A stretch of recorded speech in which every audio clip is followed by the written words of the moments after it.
ګیره وروره دا اوبه دي زما دا کور دی او دا دومره اوبه دي دا د هغه ځای نه رالم او دا په دې اوبو کې را روان یم د خپل کور ته دې ته ننوځم او دا راوختم او دا زما کور دی وروره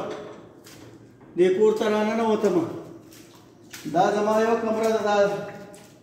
دې په لګوره وروره دا حالات دی او دا ډیمیج شوي دی دا وګورئ دا ډیمیج ده هغه ځینوالی تر دې ځای پورې دا ډیمیج ده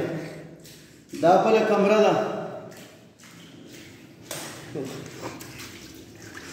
دا سامان دی وروره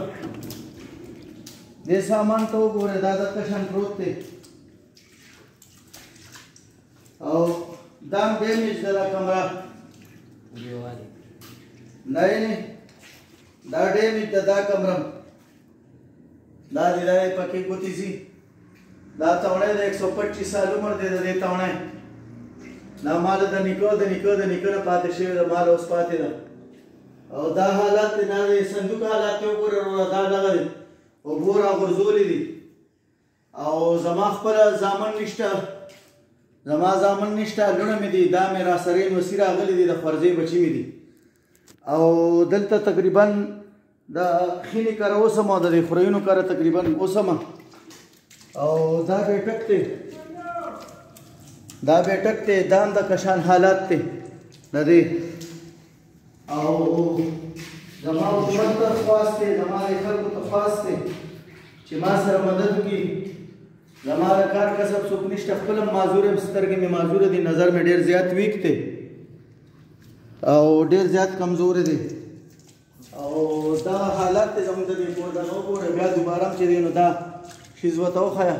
چې دا سامان د دغه شان پروت دی او دا حال دی زما د دې کور وروره ما سره مدد وکړي او چې څه قسمه مدد یې ما سره بیا وکړي او دا کور دی بس دا دغه شان خو دی دا ماله چا اسې جوړ کړی دا ماله جاوید چې نوم یې دی د پېښور نو دا ماله هغې اسې جوړ کړی دا کور دا کچن دی دا او دا حال دی باقي ستاسو تر مخه دی وروره د دې هغه سر چې څه دا څه دي دا اوبه دي